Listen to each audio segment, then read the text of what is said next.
Ini adalah mete-mete dari hasil peosinasa dan hormonik.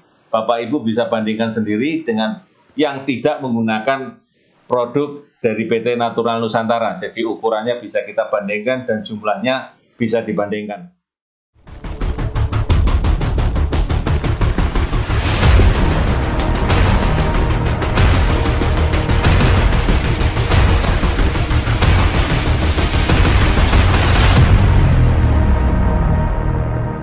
Assalamualaikum warahmatullahi wabarakatuh. Semangat pagi, mitra-mitra agro dimanapun Anda berada, teman-teman agro dimanapun Anda berada, mitra-mitra agro dimanapun Anda berada.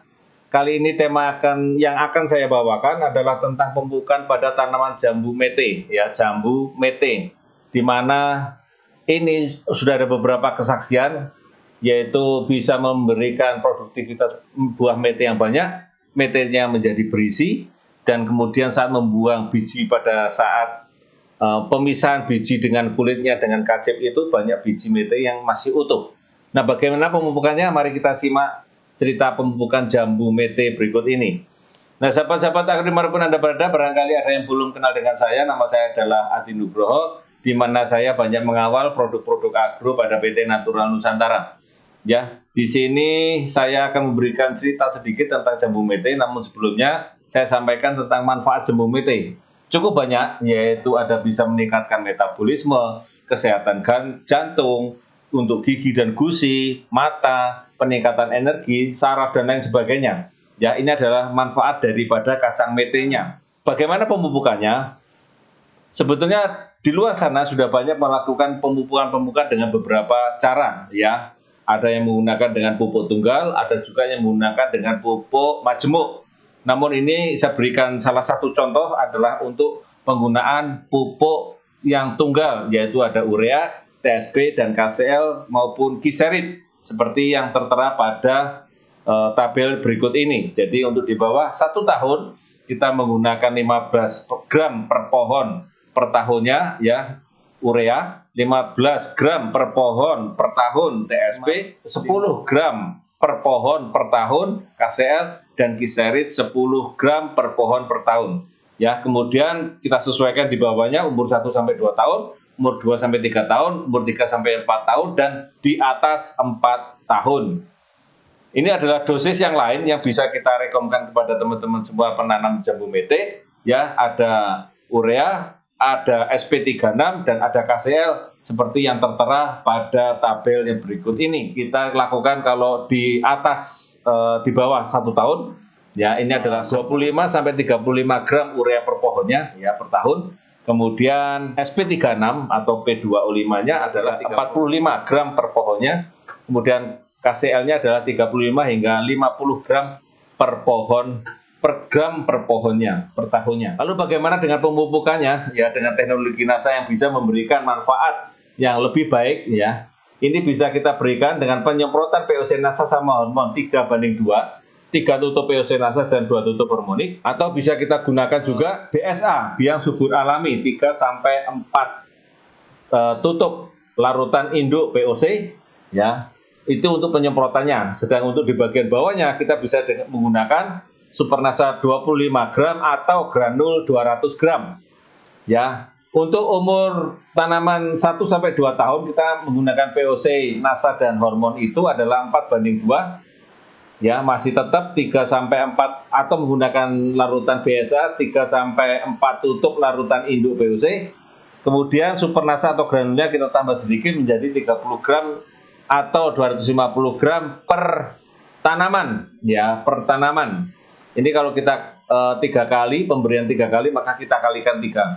Untuk penyemprotannya, peosinasa ataupun BSA-nya, peosinasa dan hormonnya, kemudian atau BSA-nya kita bisa lakukan antara 10 hingga 15 hari sekali. Kalau tanaman metenya sudah di atas 2 tahun, maka bisa kita tambahkan dengan power nutrisi 30 gram per tanaman per aplikasi, ya, ditambahkan dengan pupuk makronya tadi. Kemudian ini diberikan kurang lebih 3 kali, setahun 3 kali. Untuk penyemprotan bisa kita gunakan juga dengan menggunakan free top kalau kita tidak menggunakan dengan power, yaitu 2 gram free top per liter air.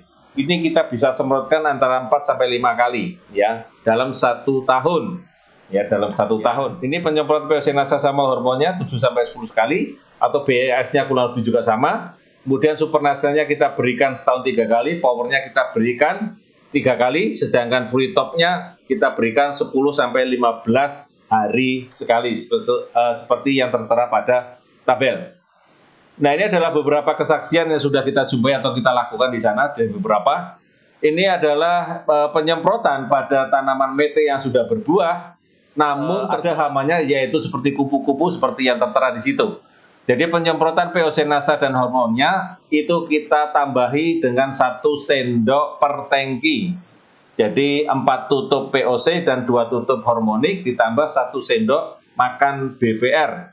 Kemudian kita semprotkan.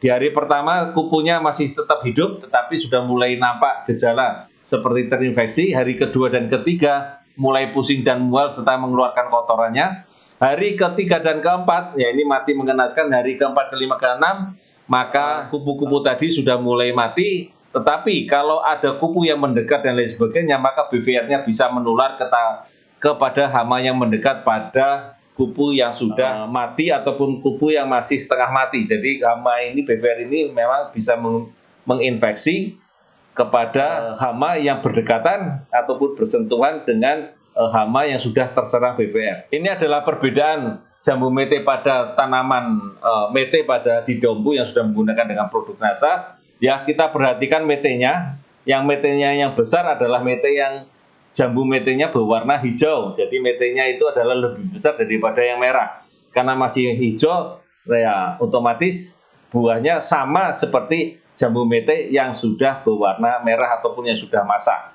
Ya, jadi ukurannya memang kecil yang hijau karena memang itu belum masak. Tetapi metenya, ukuran biji metenya sudah lebih besar daripada ukuran mete yang masak yang tidak pakai NASA. Nah, ini adalah tanaman mete yang kita lakukan penyemprotan di daerah Dompu NTB.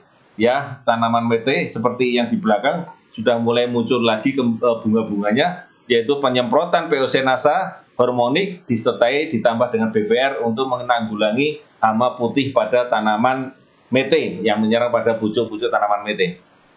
Ya, ini adalah sama kebun-kebun mete di mana ini sudah menunjukkan hasilnya kembali. Ya, sudah mulai muncul jambu-jambu mete, calon-calon jambu mete setelah penyemprotan yang kesekian kali dan bunganya cukup banyak. Kemudian ini adalah kesaksian di Selayar ya. Terima kasih Pak Andi ya informasinya untuk pemakaian pada tanaman jambu mete di Selayar. Jadi kita bisa lihat di sini metenya cukup besar ya. Kemudian pada saat panen kita bisa lihat penggunaannya baru menggunakan POC-NASA dan hormonik, tapi hasilnya luar biasa.